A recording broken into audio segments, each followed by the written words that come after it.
படமே கொஞ்சம் தெரியலண்ணே எப்படி இருக்கணும், மக்கள் பார்த்து தான் சொல்லணும். அவங்க சொல்றாங்க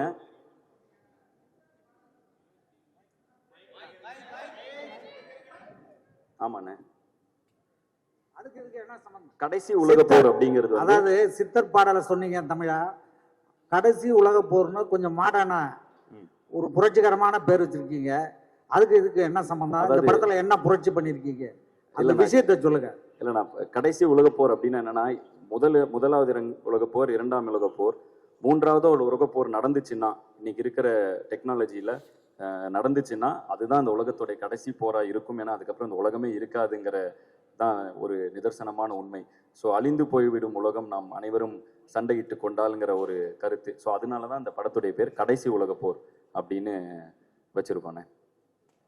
ரொம்ப நன்றி. ஏன்னா ஹாலிவுட் ஸ்டைல்ல பேர் இருக்க, அதனால எப்படி இருக்குன்னு கேட்டேன். இதுதானே இது, அதுக்கான பெயர் காரணம் இதுதான். அண்ட் இந்த படத்துல பாடின சிங்கர்ஸ் எல்லாரும் வந்திருக்காங்க. அவங்களும் மேடை கலைக்கிறேன், எல்லாரும் சேர்ந்து ஒரு படம் எடுத்துக்கலாம். மேடை வந்திருக்கிற சிங்கர்ஸ் எல்லாரும் ப்ளீஸ். சின்ன பொண்ணக்கா, கரிஷ்மா, மீனாட்சி இளையராஜா, கௌஷிக் கிருஷ், ராஜன் செல்லையா, ராகு. அண்ட் இந்த படத்துல என்னோட சேர்ந்து பாடல்கள் எழுதின விக்னேஷ் ஸ்ரீகாந்த் அவர்கள். விக்னேஷ் வந்து எனக்கு தெரிஞ்சு நான் தான் ஃபர்ஸ்ட் படம் வந்து போன படம் பண்ணாரு, வீரன்ல ஒரு பாட்டு எழுதினாரு. அவர் ரொம்ப பிடிச்சி போய் இந்த படத்துல அனைத்து பாடல்களும் நானும் அவரும் தான் எழுதியிருக்கோம். ஸோ விக்னேஷ் ஸ்ரீகாந்த். இதுதான் இந்த படத்துடைய ராகுக்கு இதுதான் முதல் படம். ஒவ்வொரு படத்துலையும் யாராவது ஒரு இண்டிபெண்டன்ட் ஆர்டிஸ்ட் இன்ட்ரடியூஸ் பண்ணுவோம். இந்த படத்துல ராகுவை இன்ட்ரடியூஸ் பண்ணியிருக்கோம். So very talented youngster. So Kaushik Krish என் கூட அடிக்கடி பண்ணிட்டு இருக்காங்க. கரிஷ்மா, உங்க மியூசிக்ல அந்த அம்மா எல்லாம் பாடி இருக்காங்களா? அண்ணா நானும் சின்ன பொண்ணாக்காவும் ஒரு காம்போண்ணே. அந்த பாட்டுல ஒரு 2 வரையும் பாடி காட்டுங்க. கண்டிப்பாண்ணே.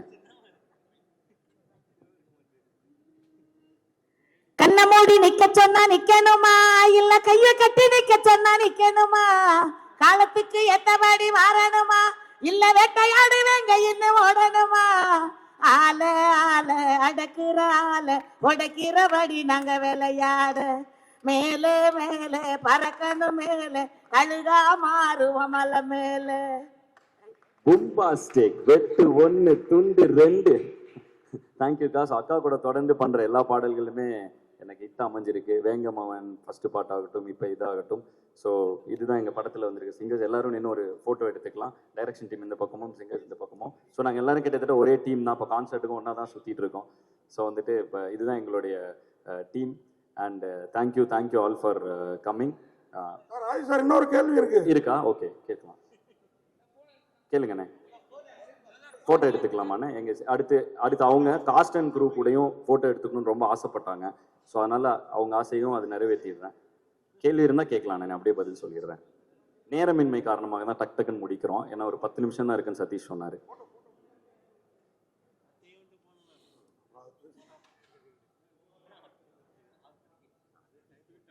கேட்கலாமா? Okay, done. தேங்க்யூ.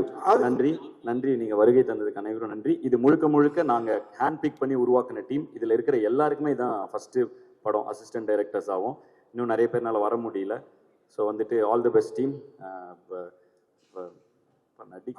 ஆதிஜி, அதாவது உங்க படங்கள்ல வந்து கடைசி உலக போர், நான் உங்க படங்கள்ல வந்து காதல் போர் நல்லா இருக்கும். இந்த படத்துல அது எவ்வளவு இம்பார்ட்டன்ட் இருக்குது? காதலும் இருக்குண்ணே, படத்துல காதலும் இருக்கு. அதை தாண்டி நிறைய விஷயங்கள் இருக்குண்ணே. ஆக்ஷன் இருக்கு, ஜானரா சொன்னா காதல் இருக்கு, ஆக்ஷன் இருக்கு, நிறைய விஷயங்கள் இருக்கு. அண்ட் வந்து படம் வந்து கொஞ்சம் டீப்பான ஒரு மீனிங் இருக்க ஒரு அட்டம்ப்டா எடுத்திருக்கோண்ணே. ஸோ நாங்களும் ரொம்ப ஆவலாக எதிர்பார்த்துட்டு இருக்கோம் இதை ரசிகர்கள் எப்படி ரிசீவ் பண்ணுவாங்கங்கிறது. லவ்வும் இருக்குண்ணே. படங்கள்ல மொத்தம் 9 பாட்டு இருக்குண்ணே. ஆனால் படத்துல எந்த பாட்டும் எல்லாமே பேக்ரவுண்ட் ட்ராக்காக தான் வருது. படத்துல எதுவுமே பாடல்களாக வரதில்லை. பட் ஆனால் படத்துல 9 பாட்டு இருக்கு. ஸோ அதுவே ஒரு வித்தியாசமான முயற்சி தான் எங்க கிட்ட இருந்து. ஏன்னா நாங்கள் பொதுவாக என் படத்துல நிறைய பாடல்கள் இருக்கும். ஸோ அதுவே ஒரு வித்தியாசமான முயற்சி தான். அதே மாதிரி இப்போ இந்த சித்தர் பாடல் கேட்ட பிறகுதான் இப்போ பாதி அந்த பாடல், அந்த மாதிரி பாடல்களை பார்த்து தான் இப்போ பாடல்களே பாடி இருக்கிறாரோ அப்படின்னு தோணுச்சு. நீங்க அந்த மெட்டை ஏத்த இறக்கமா பாடினீங்கல்ல. நான் தொடர்ந்து இப்போ தமிழண்டா இயக்கத்தில் நாங்கள் தொடர்ந்து தமிழ் சார்ந்த விஷயங்கள், ஹிப்ஹாப்னாலும் ஹிப்ஹாப் தமிழானாங்க. ஸோ அதனால அங்கே பார்த்தீங்கன்னா பாரதியார் அவரே ஒரு பெரிய ரேப்பர் தான்.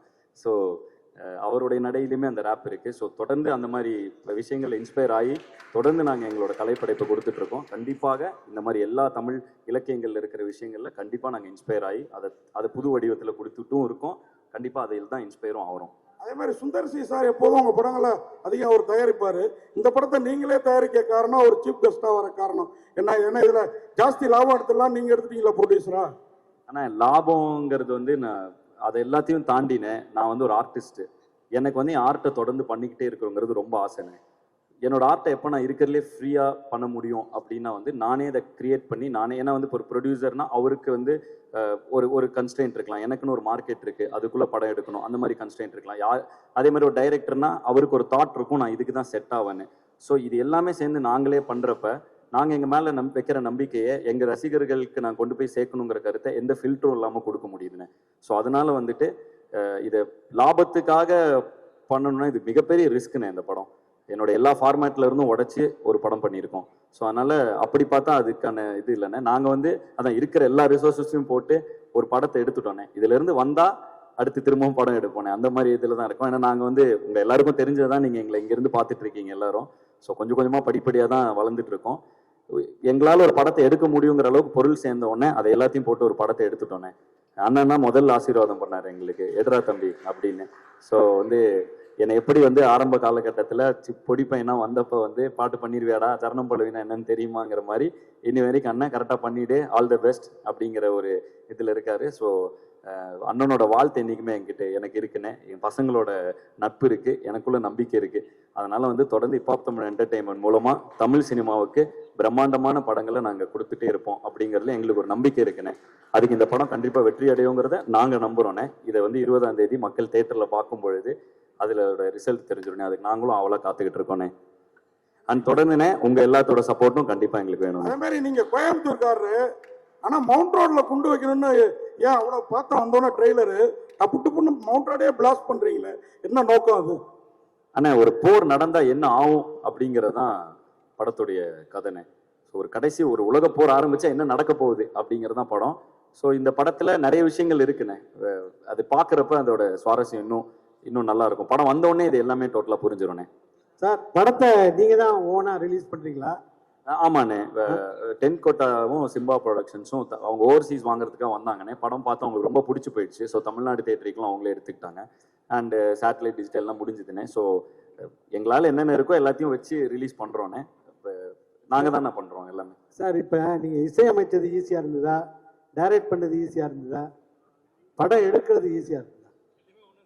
எல்லாமே ஈஸியாக தானே இருக்கு. உங்களுக்கு எனக்கு ரொம்ப பிடிச்சிருக்கு. அதனால பிடிச்சி பண்ற எல்லா விஷயம் ரொம்ப ஈஸியா இருக்குண்ணே. வாழ்த்துக்கள்.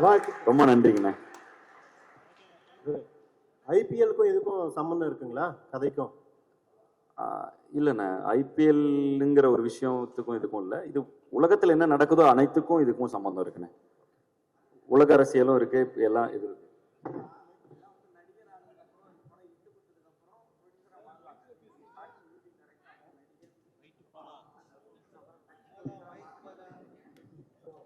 உலக போர்னு வச்சிருக்கீங்க, எல்லாத்தையும் கடந்துட்டீங்க, அடுத்தது என்ன அரசியலுக்கு வர போறீங்களா? இல்லைண்ணே, நான் ஒரு கலைஞன். நான் வந்து ஏன் வந்து இப்போ படம் ப்ரொடியூஸ் பண்ணுறேன்னா அதுக்கான பதில் தான் சொன்னேன். என்னோட கலையை வந்து மக்கள்கிட்ட கொண்டு போய் சேர்க்கறதுக்கு எவ்வளோ முடியுமோ, எவ்வளோ ஃபில்டர்ஸ் கம்மியாக முடியுமோ, நான் நினைச்சதை என்னால் கொண்டு போய் சேர்க்க முடிய இந்த நிறுவனம் எனக்கு உதவியாக இருக்குண்ணே. அது போக இந்த நிறுவனம் மூலமாக கிட்டத்தட்ட நாங்கள் இன்னைக்கு வந்து ஒரு 2 பேர் வந்தோண்ணே. 2 பேர் ஆரம்பித்தோம். இன்னைக்கு கிட்டத்தட்ட 110 பேர் பக்கத்தில் நாங்கள் வேலை பார்த்துட்டு இருக்கோண்ணே. ஸோ அதனால் இது எனக்கு இன்னும் சந்தோஷமா இருக்கு. ஏன்னா என் பசங்க அன்னைக்கெல்லாம் என் கூட இருந்த பசங்க, நாங்கள் இண்டிபெண்டன்ட் மியூசிஷியனாக இருந்தப்ப நிறைய பேர் வந்து அதுக்கான வாய்ப்பு இல்லாமல் அங்கே சஸ்டெயின் பண்ண முடியாமல், இன்ஃபேக்ட் நாங்களே அண்ணனை பார்க்கலன்னா எப்படி சஸ்டெயின் பண்ணியிருப்போம் தெரில. நாங்கள் இண்டிபெண்டன்ட் ஆர்டிஸ்டாக இருக்கிறதுக்கு இன்னைக்கு மார்க்கெட் இருக்குது, அன்னைக்கு அப்படி எதுவுமே கிடையாது. ஸோ அந்த இடத்துல 2 பசங்க கனவோடு வந்திருக்கோம். அந்த டைமில் எங்கள் கூட இருந்த பசங்களெல்லாம் எங்களுக்கு ஒரு பிளாட்ஃபார்ம் அமைச்சு கொடுக்க முடியல. இன்னைக்கு இந்த ஹிப் ஹாப் தமிழ் என்டர்டெயின்மெண்ட் மூலமாக எங்கள் கூட ட்ராவல் பண்ண எல்லா பசங்களும், கிட்டத்தட்ட ஹட்சன் எங்கள் கோ டைரக்டர், அவர் தான் டைரக்ஷன் டீம் ஃபுல்லாக அவர் தான் ஹெட் பண்ணுவார். ஸோ எங்களோட சிஸ்டமே கொஞ்சம் வேறு மாதிரி, பொதுவான சினிமா சிஸ்டமாக இல்லாமல் கொஞ்சம் ஒரு க்ளீனாக ஒரு கம்பெனி ஃபார்மேட்டில் நடத்திட்டு இருக்கோம். ஸோ ஹட்சன் தான் ஹெட் பண்ணுறாரு. ஹட்சன் வந்து எனக்கு 12 வருஷமாக தெரியும். அவர் ஒரு இண்டிபெண்ட் பிபாய், அவர் அதாவது பிரேக் டான்சர், பிபாய், ஒரு கொரியோகிராஃபர், அவர் டான்ஸ் கிளாஸ் நடத்திட்டு இருந்தார். இந்த படம் ஆரம்பித்து ப்ரொடக்ஷன் ஆரம்பித்தோன்னே வாங்க படம் ஆரம்பிச்சிட்டேன் வாங்கன்னு. ஸோ இது மாதிரி ஒவ்வொரு ஃபீல்டில் இருக்கவங்க எல்லாருமே, இந்த அஜய் வந்து சிஏ, அவன் வந்து ஒரு சார்ட்டர்ட் அக்கௌண்டன்ட்டு. ஸோ இந்த மாதிரி எந்தெந்த நண்பர்கள் எங்கெங்கெல்லாம் ஜேபி வந்து என் ஃபேன் கிளப் இன்டர்ன்ஷிப் ப்ரோக்ராம் மூலமாக வந்தான். ஸோ இப்படி எங்கெங்கே யார் யாரை பார்த்தனோ அந்த நண்பர்களுக்கெல்லாம் ஒரு இடம் கொடுக்க இந்த நிறுவனம் எனக்கு உதவியாக இருக்குண்ணே. அவ்வளோதான் இதில் விஷயம். இல்லை இதில் இன்னொன்று, படிப்பு முக்கியம் தான். நீங்கள் சொன்னது எல்லாம் படித்தவங்க தான். ஆனால் சினிமாவை நோக்கி வரவங்க முக்கால்வாசி பேர் படிப்பு இல்லாதவங்க தான் வராங்க. ஸோ அந்த மாதிரி படிப்பு இல்லாமல் வந்தாலும் சேர்த்துக்கிறதுக்கான வாய்ப்பு இருக்கா? ஆனால் படிப்புங்கிறது வந்து நம்ம குழப்பிக்க வேணாம். ரொம்ப சிம்பிள். திறமை இருக்கிற பொழுது எல்லாருக்குமே இது படிப்புங்கிறது வந்து டிகிரியோ அது கிடையாது. படிப்புங்கிறது நம்ம கற்றுக்கொள்ளும் எல்லா விஷயங்களும் தான். ஸோ வந்து படிப்பு நம்மளை பண்படுத்தும். ஸோ ஒருத்தரை வந்து எத்தனை படிச்சிருக்காங்கிறத வச்சு அவங்கள நம்ம திறமையை எடை போட முடியாது. அனைவருக்கும் வாய்ப்பு உண்டு. ஆனால் நான் அடிக்கடி சொல்றது என்னன்னா, படிச்சுட்டா அது பின்னாடி இருக்கிற டெர்மினாலஜியும் அதோட பேசிக்கும், அதை எப்படி அந்த ப்ராசஸும் நம்ம கற்றுப்போம். ஸோ அப்படி கற்றுக்கும் பொழுது நம்மளுக்கு வந்து எந்த இடத்துலையுமே கை கட்டியோ தலை குனிந்தோ அவுட் ஆஃப் த வே போய் எதுவும் பண்ண தேவையில்லை. தலை நிமிர்ந்து இருக்கலாம். இப்போ எனக்கு இது தோத்துச்சுன்னா நான் காலேஜில் போய் ப்ரொஃபஸராக, எனக்கு இந்த சினிமா கெரியரே இப்போ எனக்கு இது சரி இதெல்லாம் நான் காலேஜில் ப்ரொஃபஸராக போவேன். எனக்கு எந்த ஒரு இதுவும் இல்லை. என்கிட்ட என் படிப்பு இருக்குது. அது எனக்கு என்றைக்குமே நம்பிக்கை கொடுக்கும். நான் தலை நிமிர்ந்தே இருப்பேங்கிற தன்னம்பிக்கை என் படிப்பு எனக்கு கொடுக்குது. அதனால எல்லாரும் படிங்கன்னு என்னோட ரசிகர்களுக்கு தொடர்ந்து அதை நான் சொல்லிட்டு இருக்கேன். அவ்வளோதான் அதில் விஷயம். டெக்னாலஜி வளர வளர அழிவு கண்டிப்பாக இருக்குன்னு நீங்கள் நினைக்கிறீங்களா? இருக்கலாம். இந்த படத்துலையும் அது மாதிரி ஒரு விஷயம் இருக்குது. டெக்னாலஜி 2 வகையாக யூஸ் பண்ணலாம். அது ஒரு தீக்குச்சி தான். பத்துச்சுன்னா தீக்குச்சியை வச்சு வெளிச்சமும் கொடுக்கலாம், ஊரையும் அழிக்கலாம். ஸோ டெக்னாலஜி நம்ம எப்படி யூஸ் பண்ண போகிறோங்கிறத வச்சு தான் அதுக்கான பதில் இருக்குது. ஸோ நான் வந்து அதுக்கான அப்படி அழிஞ்சிடக்கூடாதுன்னு நினைக்கிறேன். அது இருக்கா இல்லையான்னு நீங்களும் தான் சொல்லணும். இல்லை, 3ஆம் உலகப் போர் வந்து வாட்டரில் வரும்னு சொல்லியிருக்காங்க. 3ஆம் உலகப் போர் வாட்டரில் தான் வரும்னு சொல்லியிருக்காங்க.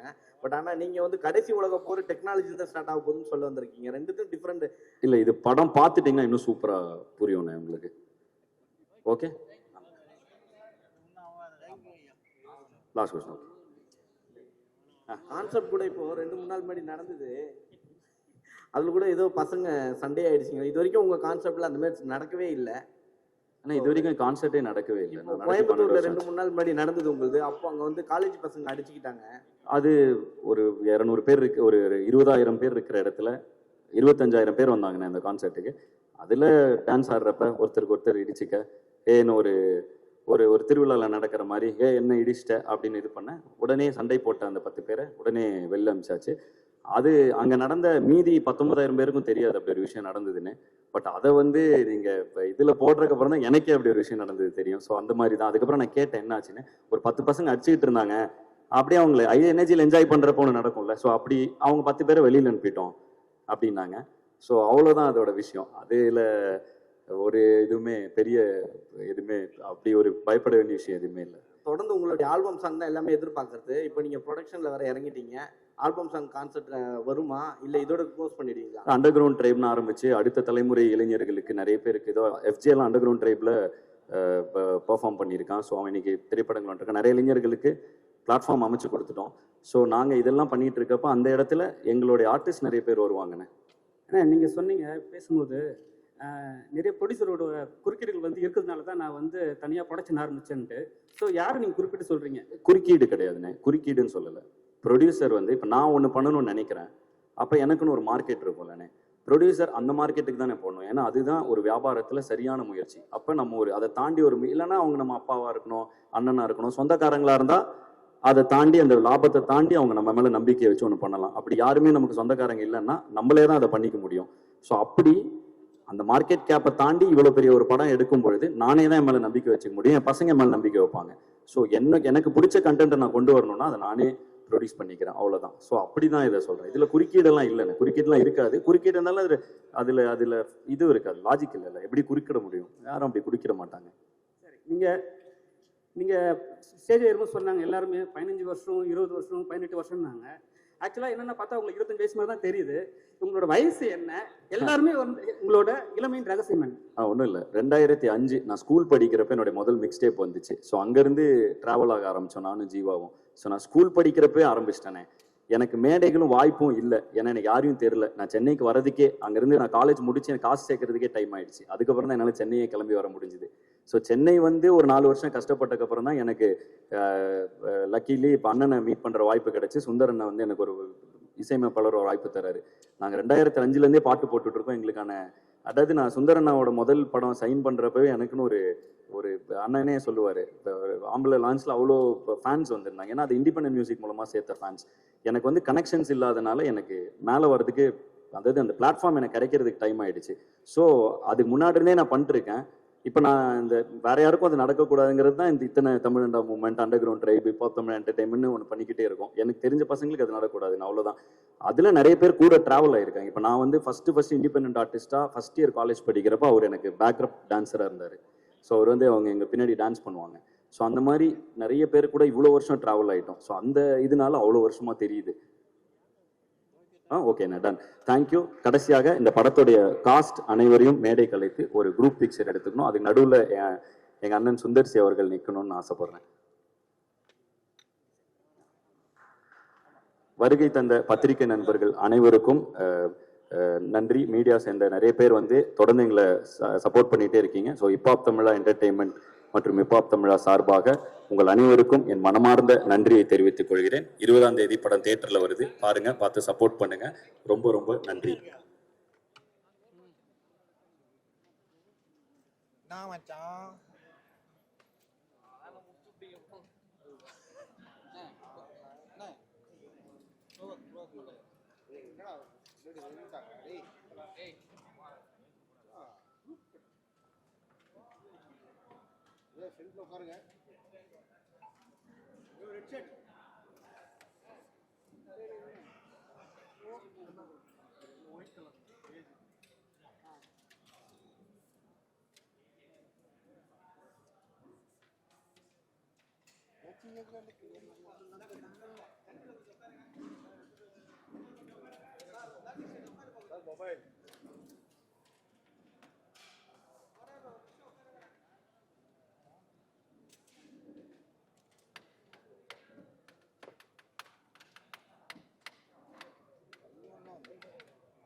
எடுத்துட்டேன்.